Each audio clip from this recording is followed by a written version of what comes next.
Rumah adat tradisional adalah sebuah bangunan atau konstruksi yang sengaja dibangun dan dibuat sama persis dari tiap generasi tanpa adanya modifikasi. Rumah adat hingga kini masih dipertahankan, baik segi kegunaan, fungsi sosial, dan budaya.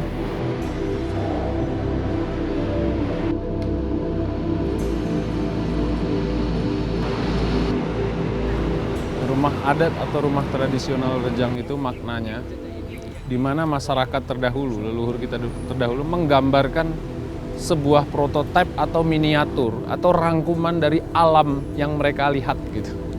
Nanti ketika kita lihat banding misalnya ornamen itu ada tata-tata letaknya yang menggambarkan miniatur alam tadi. Misal kita lihat di bagian dinding-dinding bagian bawah itu akan ada tanaman-tanaman rambat, seperti itu kan, tanaman-tanaman rambat, perdu-perdu gitu. Nanti ketika ke atas, misalnya ada ornamen-ornamen berbentuk awan, nanti ada tanaman, ada simbol-simbol matahari di bagian-bagian atas, nanti ada simbol-simbol kejayaan seperti naga, cerbong kewek, dan sebagainya gitu. Mereka menggambarkan bahwa alam ini ya surganya gitu, dan kami punya surga yang bisa kami tepati setiap saat, yaitu rumah kami gitu. Kalau kita ngomong, kita bicara dari atas, nah, bahan atap misalnya. Bahan atap itu sudah pasti misalnya antara rejang darat dan rejang-rejang pesisir itu akan beda. Dia menyesuaikan bahan alam yang ada gitu. Nanti kalau kita ngomong rejang dataran tinggi gunung, ya pakai bahan-bahan seperti ijuk gitu kan. Nanti daerah pesisir, dia akan pakai bahan-bahan seperti pelepah kelapa atau pandan-pandan yang di pinggir-pinggir pantai, seperti itu bahan-bahan yang tahan. Kemudian mulai ke bawah tuh bagian tengah lah ya, ornamen itu ya apa yang mereka lihat. Misalnya melihat matahari, nanti yang bagian atas simbol matahari. Kalau yang sekarang setelah terjadi asimilasi dengan sebutan serai serumpun, nanti filosofinya apa gitu. Dan kepercayaan kuno itu, unsur-unsur kepercayaan dan pesan-pesan moral kuno itu ada.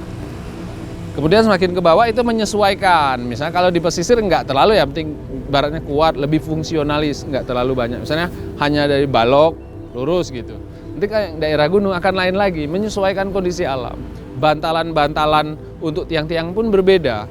Kenapa? Kalau daerah gunung misalnya daerah Lebong, Rejang Lebong, kita tahu kan daerah itu daerah vulkanik.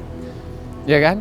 Nanti daerah Lebong ada Bukit Daun, seperti Gunung Bukit Daun, yang ada aktivitas vulkanik. Nah, mereka juga membuat bantalan-bantalan, arsitektur itu sesuai supaya tahan gempa, seperti itu. Kita tahu kita punya catatan gempa yang skala Richternya tidak main-main loh.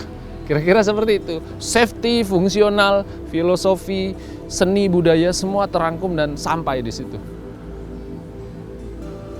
Misal kita ngomong antara jarak dapur dengan bangunan utama itu terpisah, ada yang dapurnya malah di bawah atau sejajar tapi dipisah dengan jembatan. Itu juga fungsional.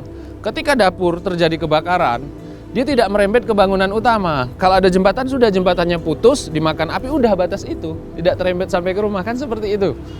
Fungsional. Dia berjarak gitu. Safety, faktor keamanan. Kemudian kalau bagian bawah biasanya untuk meletakkan bahan-bahan tambahan seperti atau alat-alat bantu seperti lesung, bahkan kayu-kayu bakar yang kita tahu lumrahnya orang Rejang tahu kalau menyimpan kayu bakar di bawah rumah itu artinya dia memiliki anak gadis, misalnya gitu. Nanti ada juga anak gadis itu kamarnya di bagian atas, kalau kita bilang plafon, nanti bagian geligei gitu ya, geligei.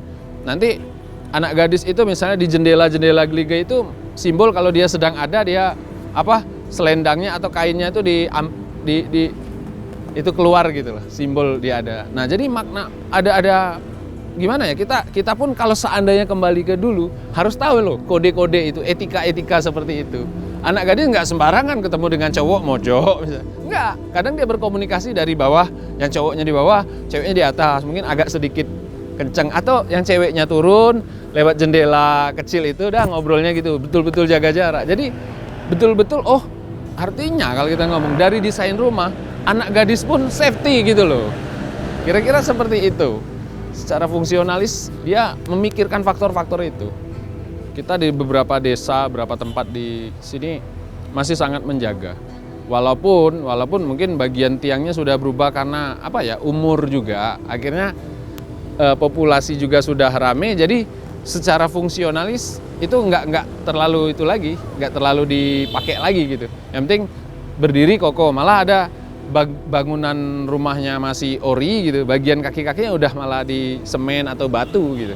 Ada, tapi itu masih terjaga.